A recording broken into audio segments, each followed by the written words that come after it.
नमस्कार, बेलुका 7:30 बजेको नेपाल लाइभ समाचारमा स्वागत छ। म डिबी खड्का।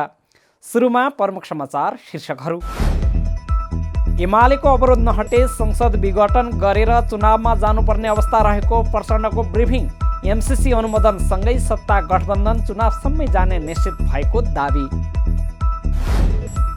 लामो समयदेखि रोकिएको संवैधानिक इजलासमा शुक्रबारदेखि मुद्दामा पेशी तोक्न थालियो। निलम्बित प्रधान न्यायाधीश राणाको विरोधमा आन्दोलन भएपछि कार्तिकदेखि रोकिएको थियो इजलास। नेकपा माओवादी केन्द्रको बैठकमा 4 नेताले जनाए एमसीसी अनुमोदनमा लिखित असहमति। संशोधन समेत गर्न नसकिएकाले बीचको बाटो खोज्नु परेको अध्यक्ष दाहालको भनाई।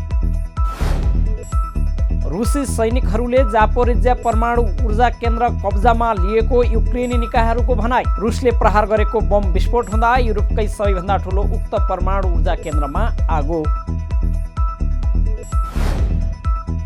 र नेपाल सुपर लिगमा गोल्डेन बजर प्रक्रियाबाट 10 टोलीले गरे एक जना खेलाडी अनुबन्ध। सुनिल र दिनेश सहित सबै अधिकतम मूल्य 3,50,000 रुपैयाँमा अनुबन्धित। सामान राम्रो छ, ढुक्क हुनुहोस्। थाहा छ त्यसैले त यही लिन आएको। गुणस्तरीय प्लम्बिङको भरपर्दो नाम मार्बल। अब समाचार विस्तारमा। नेकपा माओवादी केन्द्रका अध्यक्ष पुष्पकमल दाहाल प्रचण्डले अब संसद विघटन गरेर चुनावमा जानुपर्ने अवस्था आउन सक्ने बताएका छन्। प्रमुख प्रतिपक्षी दल नेकपा एमाले लगातार संसद अवरोध गरिरहेको भन्दै उनले एमालेको अवरोध नहटे विघटन गरेर चुनावमा जानुपर्ने अवस्था आउने बताएका हुन्। शुक्रबारदेखि सुरु भएको माओवादी केन्द्रको केन्द्रीय समितिको दोस्रो पूर्ण बैठकलाई सम्बोधन गर्दै प्रचण्डले यो विषय उठाएका हुन्। प्रमुख प्रतिपक्षी दल नेकपा एमाले लामो समयदेखि संसद अवरोध कायमै राखेको छ। यस्तो अवस्थामा संसदले काम गर्न नसक्ने अवस्था आइरहेमा विघटन गरेर चुनावमा जानुपर्ने हुन्छ, बैठकमा प्रचण्डले भने। प्रचण्डको ब्रिफिङ सुनेका केन्द्रीय सदस्यका अनुसार अध्यक्ष प्रचण्डले यस विषयमा सत्ता गठबन्धन दलको बैठकमा पनि कुराकानी भइसकेको जानकारी गराएका थिए। केही दिनअघि बसेको सत्ता गठबन्धनको बैठकमा प्रचण्डले नै यो विषयलाई प्रवेश गराएका थिए। संसदले कामै नगर्ने अवस्था रहने हो भने अहिलेकै जसरी संसद चलाएर जान सकिने अवस्था रहँदैन। त्यसो भएकाले विघटन गरेर अर्ली इलेक्सनको दिशातर्फ पनि जान सकिन्छ। अध्यक्ष दाहालको भनाइ उद्धृत गर्दै ती नेताले भने यस विषयमा गठबन्धन दलहरूको पनि केही समझदारी बनेको देखिएको छ, तर अन्तिम निर्णय भइसकेको छैन। शुक्रबार माओवादी केन्द्रको दोस्रो पूर्ण केन्द्रीय समितिको बैठकलाई सम्बोधन गर्दै प्रचण्डले वर्तमान सत्ता गठबन्धन आगामी चुनावसम्मै जाने पनि बताएका छन्। बैठकमा सहभागी एक नेताका अनुसार प्रचण्डले एमसीसी संसदबाट अनुमोदन भएसँगै अब सत्ता गठबन्धन आगामी चुनावसम्म नै जाने निश्चित भएको बताएका हुन्। लामो समयदेखि रोकिएको संवैधानिक इजलासमा शुक्रबारदेखि मुद्दामा पेशी तोक्न थालिएको छ। निलम्बित प्रधान न्यायाधीश चोलेन्द्र शमशेर राणामाथि न्यायिक विचलनको आरोप लगाउँदै सर्वोच्च अदालतका न्यायाधीशहरूले गत कार्तिकमा आन्दोलन गरेपछि संवैधानिक इजलास रोकिएको थियो। 4 महिनापछि राणा विरुद्ध महाअभियोग प्रस्ताव दर्ता भएर निलम्बनमा परेपछि कायम मुकायम प्रधान न्यायाधीश दीपक कुमार कार्कीले संवैधानिक इजलास गठन गरेका छन्। सर्वोच्च अदालतका प्रवक्ता विमल पौडेलका अनुसार शुक्रबारदेखि संवैधानिक इजलासमा पेशी तोकेर सुनवाई सुरु भएको छ र अब निरन्तर हुनेछ। संवैधानिक इजलासले सातामा 2 दिन मुद्दाको सुनवाई गर्ने गरेको छ। बुधबार र शुक्रबार संवैधानिक इजलास बस्दै आएको छ। शुक्रबारको पेशीमा लामो समयदेखि संवैधानिक इजलासमा दर्ता भएको तर पहिलो सुनवाई नभएका मुद्दाहरू रहेका थिए। पहिलो पेशीपछि लामो समयदेखि विचाराधीन मुद्दाहरूमा संवैधानिक इजलासले सुनवाई थालेको प्रवक्ता पौडेलले बताए। कार्तिक 8 गतेदेखि सुरु भएको आन्दोलनका कारण रोकिएको सुनवाई 4 महिनापछि हुन थालेको हो। अन्तिम पटक संवैधानिक इजलासले केपी शर्मा ओलीले गरेको 52 संवैधानिक निकायको नियुक्ति विरुद्धको रिटमा लिखित जवाब माग गर्ने आदेश गरेको थियो। तत्कालीन ओली सरकारले गरेको संसद विघटन बदर गरेपछि संवैधानिक इजलास धेरै विवादित भएको थियो भने प्रधान न्यायाधीश राणा पनि एकपछि अर्को विवादमा परेका थिए। न्यायाधीशहरूपछि नेपाल बार एसोसिएसनले हाल निलम्बनमा रहेका प्रधान न्यायाधीश राणा विरुद्ध कालो पट्टी बाँधेर सर्वोच्च परिषदमा राजीनामाको माग गर्दै धरना दिएको थियो, जसका कारण राणा इजलासविहीन भएका थिए। नेकपा माओवादी केन्द्रको बैठकमा 4 नेताले लिखित असहमति जनाएका छन्। प्रमुख सचेतक देव गुरुङ, प्रवक्ता कृष्णबहादुर महरा, नेताहरू गिरिराजमणि पोखरेल तथा लीलामणि पोखरेलले एमसिसी राष्ट्रघाती भएको भन्दै लिखित असहमति पेश गरेका हुन्। शुक्रबार सुरु भएको केन्द्रीय समितिको दोस्रो पूर्ण बैठकमा उनीहरूले पार्टीको निर्णय मान्ने तर आफ्नो मत पनि सुरक्षित रहोस् भनेर लिखित असहमति राखेको बताए। हामी पार्टीको निर्णय मान्छौँ तर मत सुरक्षित रहोस् भनेर लिखित रूपमा असहमति दर्ज गराएका छौँ। बैठकपछि नेता गुरुङले भने एमसिसी रिजेक्ट हुनुपर्ने हो, यो राष्ट्रघाती सम्झौता नै हो तर व्याख्यात्मक घोषणा भन्दै गलत रूपमा पारित गरियो। उनले व्याख्यात्मक घोषणाले नेकपा माओवादी केन्द्रले भन्दै आएको जसरी संशोधन नगर्ने र यसको कुनै कानुनी अर्थ नहुने दावी गरे। प्रतिगमन विरुद्धको सङ्घर्षबाट सुरु भएको आन्दोलन सफल हुँदै आएको र अहिले एमसिसीको विषयमा बीचको बाटो रोजेर तत्काललाई मात्र समाधान खोजिएको उनको भनाइ थियो। एमसिसी सम्झौता गर्ने समयमै ख्याल गर्नुपर्नेमा त्यो गर्न नसकिएको र संशोधन समेत गर्न नसकिएकाले अहिले बीचको बाटो खोज्नु परेको अध्यक्ष दाहालको ब्रिफिङ थियो। यसलाई मूल्याङ्कन र समीक्षा गर्दै जाने कुरा भएको उनले बताए। बैठकमा नेता नारायण काजी श्रेष्ठले एमसिसी सम्झौता गलत भएको र कहाँ कहाँ राष्ट्रघात हुन्छ भनी विस्तृत रूपमा व्याख्या गरेको उनले बताए। माओवादीको केन्द्रीय समिति बैठक आइतबार बस्ने गरी सकिएको छ। शनिबार होमवर्क गर्न समय लिएको बताइएको छ। आफू विरुद्ध गालीगलौज भएको भन्दै अभिनेत्री रेखा थापाले प्रहरीको साइबर ब्युरोमा जाहेरी दिएकी छिन्। नायिका थापाको तर्फबाट उनकी दिदी तारा थापाले जाहेरी दिएको ब्युरोका एसएसपी नविन्द अर्यालले बताए। कलाकार पल शाहले एक नाबालिग गायिकालाई बलात्कार गरेको आरोप लागेपछि नाबालिगको पक्षमा थापाले बोलेकी थिइन्। त्यसपछि शाहका समर्थकले उनी विरुद्ध गालीगोज गर्नुका साथै A1 मिडियाले समेत असभ्य टिप्पणी गरेको भन्दै जाहेरी परेको छ। A1 मिडियाका बारेमा पनि अनुसन्धान अघि बढाइने ब्युरोले जनाएको छ। यसैगरी प्रेस काउन्सिल नेपालले कलाकार पल शाह र एक नाबालिग गायिकाका विषयमा विभिन्न सञ्चार माध्यम एवं सामाजिक सञ्जाल युट्युबबाट सम्प्रेषण भएका सामग्रीहरूप्रति आफ्नो गम्भीर ध्यानाकर्षण भएको जनाएको छ।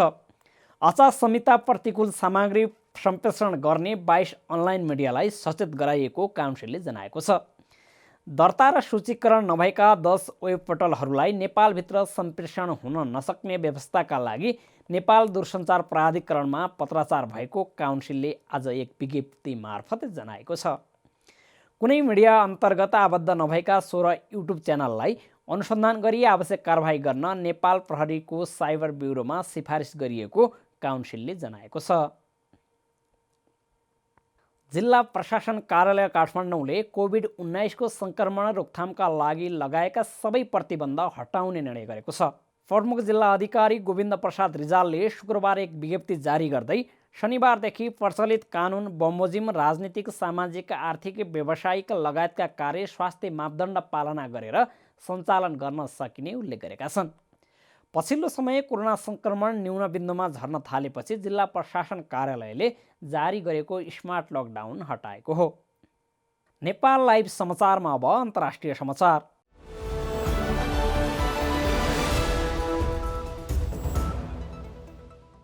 रुसी सैनिकहरूले जापोरिज्या परमाणु ऊर्जा केन्द्र कब्जामा लिएको युक्रेनी निकायहरूले बताएका छन्। कर्मचारीहरूले ऊर्जा एकाइको अवस्था निगरानी गरिरहेका छन्। एउटा स्थानीय निकायले सामाजिक सञ्जालमा उल्लेख गरेको रोयटर्स समाचार संस्थाले जनाएको छ। उक्त निकायका अनुसार स्टेसनका कर्मचारीहरूले कामलाई निरन्तरता दिइरहेका छन्। रुसले प्रहार गरेको एउटा बम विस्फोट हुँदा युरोपकै सबैभन्दा ठुलो उक्त परमाणु ऊर्जा केन्द्रमा आगो लागेको थियो।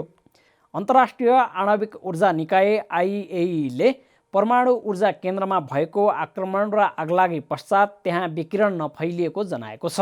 उक्त कार्यप्रति विश्व नेताहरूले रुसको निन्दा गरेका छन्। नेपाल लाइभ समाचारमा अब खेल समाचार।